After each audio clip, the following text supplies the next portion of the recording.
বিকাশের মধ্যে mobile recharge send money cash out কীভাবে করতে হয় আমি এখন আপনাদেরকে শিখিয়ে দেব। সর্বপ্রথম আপনি বিকাশ অ্যাপটি লগ ইন করবেন।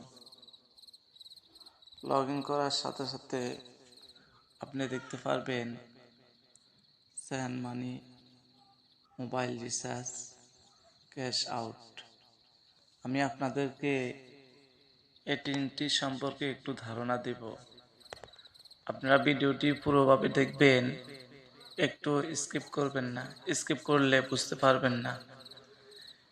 প্রথমত হচ্ছে সেন্ড মানি কীভাবে করে। সেন্ড মানি করতে হলে আপনাকে সর্বপ্রথম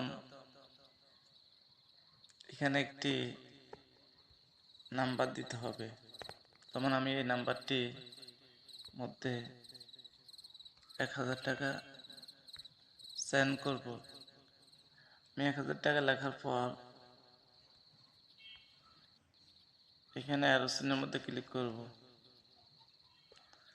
অ্যারো চিহ্নের মধ্যে ক্লিক করার পর আপনি দেখতে পারবেন এখানে পিন নাম্বার দিন। এখানে আপনার পিনটি দিবেন।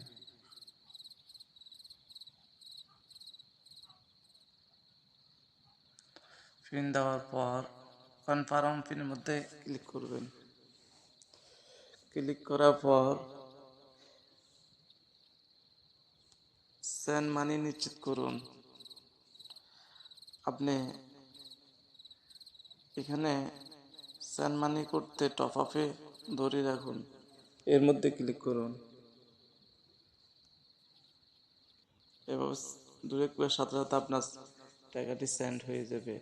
এখন দেখাবো মোবাইল রিচার্জ কীভাবে করবেন। মোবাইল রিচার্জ করার জন্য আপনি মোবাইল রিচার্জের মধ্যে ক্লিক করবেন। ক্লিক করার পর আপনি ক্লিক করবেন এখানে নাম্বার দেন। ক্লিক করার পর আপনি একটি নাম্বার দিবেন। আমি ধরেন একটি নাম্বার দিলাম। দেওয়ার পর আমি এখানে 20 টাকা রিচার্জ করব। তখন এগিয়ে যাওয়ার মধ্যে ক্লিক করবেন। একইভাবে আপনি পিন নাম্বার দিবেন। দেওয়ার পর কনফার্ম পিনে ক্লিক করবেন। ক্লিক করার পর আপনি এখানে টপ আপে চাপ দিয়ে দেখবেন আপনার রিচার্জটি কনফার্ম হয়ে যাবে। এখন দেখাবো ক্যাশ আউট কীভাবে করবেন। ক্যাশ আউট করার জন্য ক্যাশ আউটের মধ্যে ক্লিক করবেন। ক্যাশ আউট করতে হয় এজেন্ট নাম্বারগুলোর মধ্যে। ক্যাশ আউট করলে আপনি সর্বপ্রথম এজেন্ট নাম্বার বা নাম দিয়ে সার্চ করবেন। ক্যাশ আউট করতে হলে আপনি এজেন্ট নাম্বার বা নাম দিয়ে সার্চ করবেন। ধরেন আমার এখানে সেভ আছে, আমি হরিট স্ট্যাটাস এর মধ্যে ক্লিক করলাম। ক্লিক করার পর আমি এখানে 1000 টাকা পরিমাণ দিলাম। দেওয়ার পর এগিয়ে যাওয়ার মধ্যে ক্লিক করলাম। কনফার্ম পিনের মধ্যে ক্লিক করলাম।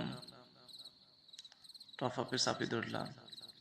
এভাবেই আপনার ক্যাশ আউট হয়ে যাবে। আশা করি বুঝতে পারছেন। যদি ভালো লাগে তাহলে আমার চ্যানেলটিকে আপনাদের টাইমলাইনে শেয়ার করে দিবেন। আল্লাহ হাফেজ। আসসালামু আলাইকুম।